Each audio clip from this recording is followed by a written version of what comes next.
ప్రభుజీ కృష్ణతత్వం అంటుంటారు. అసలు కృష్ణతత్వం అంటే ఏంటి ప్రభుజీ?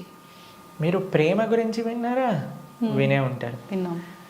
ప్రేమ పరిపూర్ణమైన ప్రేమతత్వమే కృష్ణతత్వం అంటే. ఓకే. అయినా మూర్తీభవించిన ప్రేమ స్వరూపం, మూర్తీభవించిన ఆనంద స్వరూపం. భగవంతుడి గురించి మన శాస్త్రములలో సత్ చిత్ ఆనంద స్వరూపము అని భగవంతుడి గురించి అంటారనమాట. ఇప్పుడు చూడండి, కృష్ణుడి లీలలు ఎటువంటిది అని అంటే, ఎవ్వరు ఆయనని ఏ విధంగా ఆశ్రయించినా సరే ఆయనని అట్రాక్ట్ చేసేస్తారనమాట. ఆకర్షణ మనకి మన మన గ్రావిటీ అని అంటారు. మన భూమికి ఉంటుంది గ్రావిటేషన్ ఎనర్జీ. అది ఏం చేస్తుంది అని అంటే, పైకి ఏదైతే ఉంటుందో దాన్ని కిందికి లాగేస్తుంది అనమాట గ్రావిటీ వల్ల. అవును. కానీ కృష్ణుడు ఎలాంటి వాడంటే, ఎంత కింద పడిపోయిన వాడైనా సరే పైకి లాగేస్తూ ఉంటాడు. అది ఆయన దగ్గర ఉండే శక్తి అనమాట. ఆయన యొక్క లీలల చేత, ఆయన యొక్క చేష్టితముల చేత, ఆయన యొక్క అద్భుతమైన తత్వం చేత అందరి మనసుని కూడా ఆకర్షించే వ్యక్తి కృష్ణుడు. అయితే ఇప్పుడు చూడండి, చిన్నపిల్లల్ని బాలలీలలు చేసి ఆకర్షించారు. అటు చిన్నపిల్లవాడుగా ఉన్నప్పుడు గోపికలందరినీ కూడా ఆయన ఆశ్రయించారు. దాని తర్వాత పెద్దగా అయ్యాడనుకోండి, మిగతా వాళ్ళందరూ తన యొక్క ఫ్రెండ్స్, తర్వాత ఇంకా యంగ్ గోపీస్ అందరూ కూడా కృష్ణుడిని ఆశ్రయించగలిగారు అనమాట. దాని తర్వాత కంసాదులందరూ కూడా కోపంతో అయినా సరే నిరంతరం కృష్ణుడి గురించే ఆలోచిస్తూ ఉండేవారు, కృష్ణుడితో గురించే ఆలోచిస్తూ ఉండేవారు. మిగతా భక్తులు, నారదాది భక్తులందరూ కూడా ప్రేమతో కృష్ణుడిని ఆశ్రయించారు. అర్జునుడు లాంటి వాళ్ళు ఫ్రెండ్షిప్తో కృష్ణుడిని ఆశ్రయించారు. కాబట్టి ఏ విధంగా చూసినా సరే అందరినీ కూడా తన యొక్క మ్యాజిక్లో పెట్టేసేవాడు అనమాట కృష్ణుడు అని అంటే. కృష్ణతత్వం మనకి అన్నిటికంటే పరిపూర్ణమైన తత్వము అని చెప్తారు భగవద్ అవతారములలో. మనకి భాగవతం చెప్తుంది, సాక్షాత్గా అన్ని అవతారముల యొక్క ఏదైతే మూల కారణం ఉందో అది కృష్ణతత్వం అని కూడా మనకి చెప్తారు శ్రీమద్ భాగవత ప్రమాణంగా చూస్తే. ఓకే. అయితే స్వామి అద్భుతమైన ప్రేమ, ధర్మము, ఆనందము వీటన్నిటితో కూడుకున్న తత్వమే కృష్ణతత్వం అన్నమాట. ఓకే. అయితే ప్రభుజీ, హిందువులు కృష్ణుణ్ణి అసలు ఎందుకు పూజించాలి ప్రభుజీ? హిందువు అని అంటేనే రామకృష్ణాదులందరినీ కూడా ఆరాధన చేసేవారే. సనాతన ధర్మానికి ఒక మూల స్తంభం, లేదా ఒక విధంగా చెప్పాలి అని అంటే సనాతన ధర్మానికి ఒక అన్నిటికంటే ముఖ్యమైన గ్రంథం మనకి భగవద్గీత. కృష్ణుడిని గీతాచార్యుడు అని అంటారు. కృష్ణం వందే జగత్ గురుం. మనందరికీ గురువు ఎవరు అని అంటే అది శ్రీకృష్ణుడే. గీత ద్వారా అసలు హిందూ అని అంటే ఏంటి, సనాతన ధర్మానికి చెందినవారు అని అంటే ఏంటో తెలుసా అండి? మనకి భగవంతుడి పైన నమ్మకం ఉంటే మనం హిందువులం కాదండి, మనం సనాతన ధర్మానికి చెందిన వాళ్ళం కాదు. మన శాస్త్రముల పైన నమ్మకం ఉంటే మన హిందువులం అవుతాం. చాలా మంది అనుకుంటారు, మేము గుడికి వెళ్తామండి, మేము బొట్టు పెట్టుకుంటామండి, మేము భగవంతుడికి అగరబత్తి తిప్పుతామండి కాబట్టి మేము హిందువులం. Sorry sir, you are not Hindu. మనం ఎప్పుడైతే గీత, భాగవత, రామాయణాదులు అన్నిటినీ కూడా ఒప్పుకుంటాం అప్పుడు మనం హిందువులు అవుతాం అన్నమాట. ఎందుకంటే మనకి భగవంతుడి గురించి ఎలా తెలిసిందండి? మీ కృష్ణుడు ఉన్నాడు అని ఎలా తెలిసింది? భాగవతం నుంచి తెలిసింది. రాముడు ఎలా ఉన్నాడు అనేది తెలిసింది రామాయణం నుంచి తెలిసింది. మనం రామాయణము, భాగవతము, భగవద్గీత, ఉపనిషత్తులు, వేదములు వీటిని ఒప్పుకున్నప్పుడే మనం భగవంతుడికి నమ్ముతాము అని మనకి ఆచార్యులు చెప్తారనమాట. కాబట్టి ఆస్తికత అని అంటే గ్రంథములపైన నమ్మకం పెట్టడం, మన శాస్త్రములపైన నమ్మకం పెట్టడం, మన ఆచార్యులపైన నమ్మకం పెట్టడం. కాబట్టి మనందరికీ ఎవరైతే కృష్ణుడు భగవద్గీతలో ఒక విషయం చెప్తారు, ఏంటో తెలుసా అండి? అహం బీజ ప్రదాపిత అని అంటారు. మనందరికీ తండ్రి ఆయనే. మనందరం కూడా మమై వాంసో జీవలోకే జీవభూత సనాతన అని అంటారు గీతలో. మనందరం కూడా కృష్ణుడి యొక్క అంశములు, చిన్న tiny part and parcels of Krishna అని అంటారు. అంటే మీకు ఎక్స్ప్లెయిన్ చేయాలి అని అంటే, ఒక పెద్ద బంగారపు ముద్ద ఉందనుకోండి, 1 కేజీ బంగారపు ముద్ద ఉంది, మీకు ఒక ఉంగరం చేయించుకోవాలి అని అనుకోండి, దాంట్లో కొద్ది బంగారం తీసి మనం ఉంగరం చేయిస్తాం. కృష్ణుడు ఆ బంగారపు ముద్ద లాంటి వారనమాట. మనమేమో చిన్న చిన్న ఉంగరం లాంటి వాళ్ళం అనమాట. కాబట్టి మనకి కృష్ణుడికి ఉండే సంబంధం ఏంటి అని అంటే జీవేర స్వరూపహోయ్ కృష్ణేర నిత్యదాస్. మనందరం భగవంతుడి యొక్క దాసులం, భగవంతుడికి సేవకులం అనమాట. కాబట్టి ఆయన సేవ చేయకపోతే ఇంకా మనిషే కాదు కదండి. దుర్లభో మానుషో దేహో తదపి దుర్లభమర్థతం మనుష్యత్వం ముముక్షత్వం వైకుంఠ ప్రియ దర్శనం. ఈ మానవ జన్మ లభించిందే భగవంతుని తెలుసుకోవడానికి. కాబట్టి ఆ భగవంతుడి ఆరాధన అనేది ప్రతి ఒక్కరూ తప్పకుండా చేయాలి.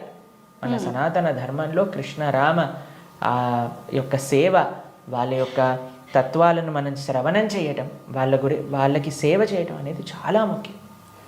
కాబట్టి ప్రతి ఒక్కళ్ళు కూడా చక్కగా కృష్ణుని ఆశ్రయించాలి, కృష్ణుడి యొక్క భక్తి చేయాలి.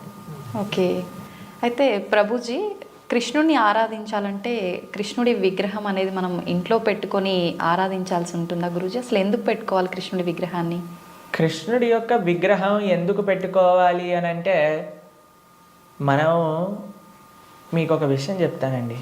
మీకు చాలా ప్రేమ ఉన్ని వ్యక్తిలోని ఎవరైనా ఉన్నారనుకోండి, మీరు ఏం చేస్తారు? మా కాలేజ్లో మేము ఇంజనీరింగ్ చదువుకునేటప్పుడు చూసేవాళ్ళం అనమాట. ఎవరికైనా గర్ల్ ఫ్రెండ్ బాయ్ ఫ్రెండ్ ఉన్నారనుకోండి, వాళ్ళు ఏం చేస్తారు తెలుసా? స్క్రీన్స్ ఎవరిపైన వాళ్ళు ఫోటో పెట్టుకునేవారు అనమాట.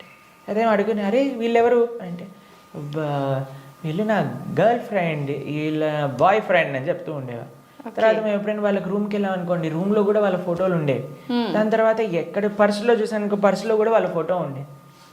మనం ఎవరినైతే ప్రేమిస్తామో వాళ్ళ యొక్క చిహ్నాలతో మన అందరినీ నింపేసుకుంటూ ఉంటాం కదండి. అవును ప్రభుజీ. కాబట్టి మనం భగవంతుణ్ణి ప్రేమిస్తున్నాము అన్నప్పుడు భగవంతుడి యొక్క అవే మన దగ్గర ఉండాలన్నమాట. ఇప్పుడు చూడండి, మేము స్వామి ఆరాధకులం. మా స్క్రీన్ సేవర్లో చూడండి, మీకు కృష్ణుడు కనిపిస్తాడు, పార్థసారథి.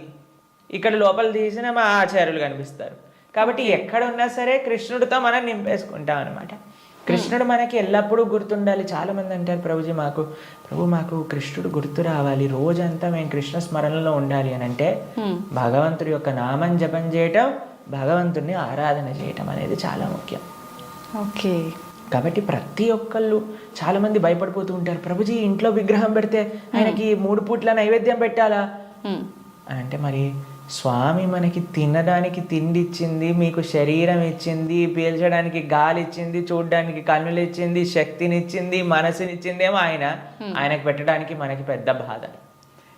ఆయన నుంచి అన్ని వాడుకోవడానికి అయితే అప్పుడేం అడగట్లేదు, ప్రభుజీ మేము ఇంత వాడేసుకుంటున్నాం కృష్ణుడి దగ్గర నుంచి అని ఎవరు అడగాల్సిన అవసరం లేదు.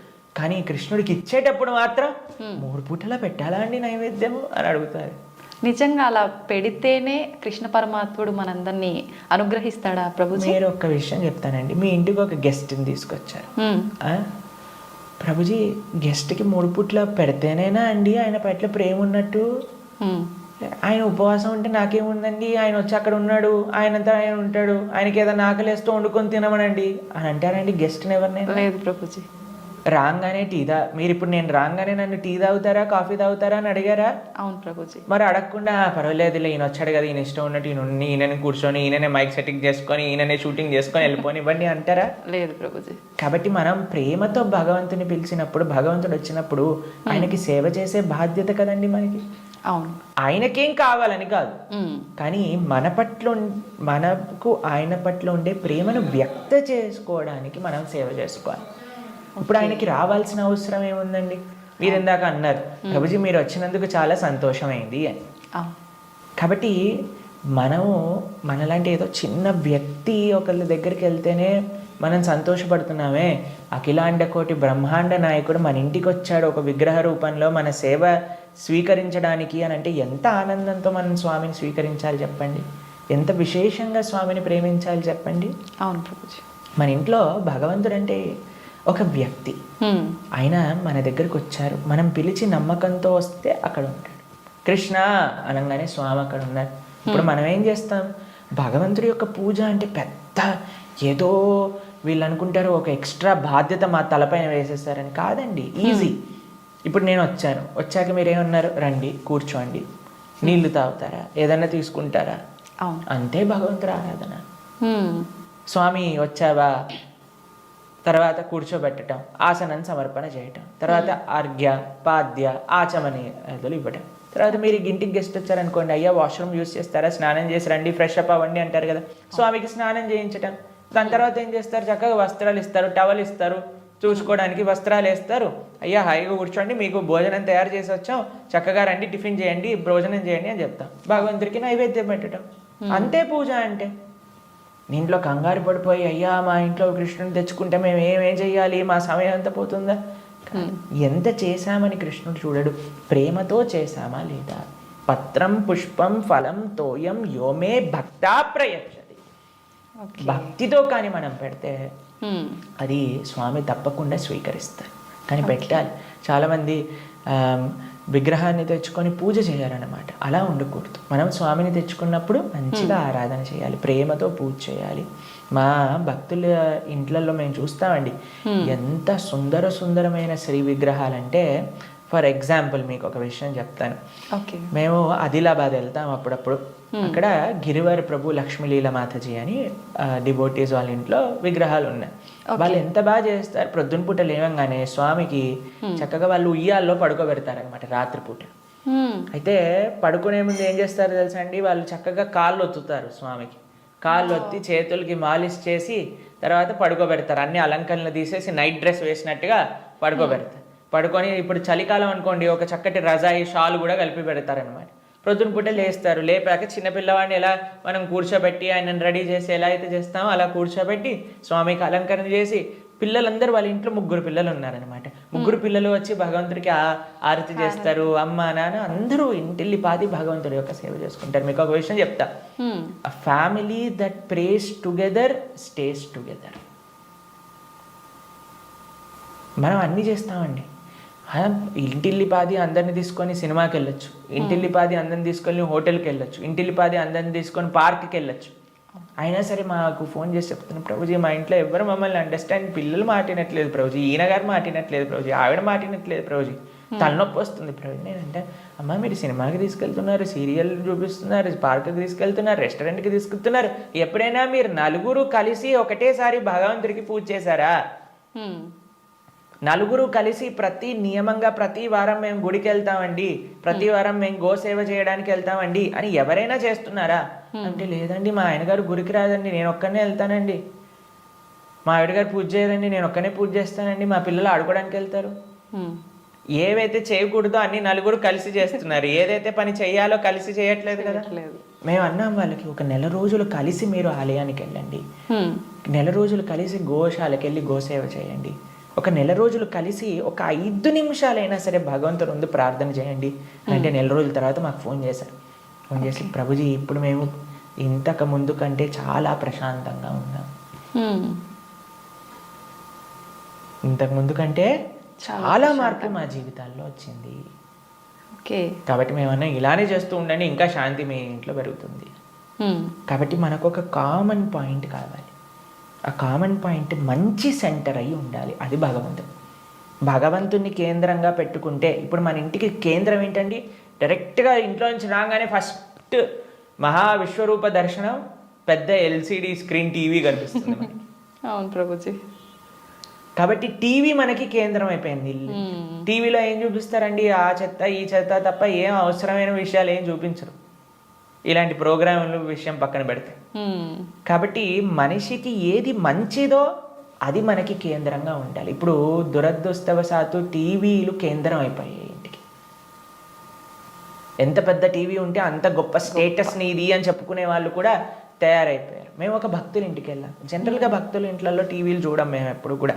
వాళ్ళు టీవీలు తీసేసి ఎక్కడైతే టీవీ ఉండాలో అక్కడ ఆలయం ఉంటుంది. మా ఇంట్లో కూడా టీవీ ఉండదండి. మా ఇంట్లో హాల్లోకి వెళ్తే ఫస్ట్ కనిపించేది మీకు మా పూజా గది, మా ఆరాధన మూర్తులు అన్నీ కూడా కనిపిస్తూ ఉంటాయి అన్నమాట.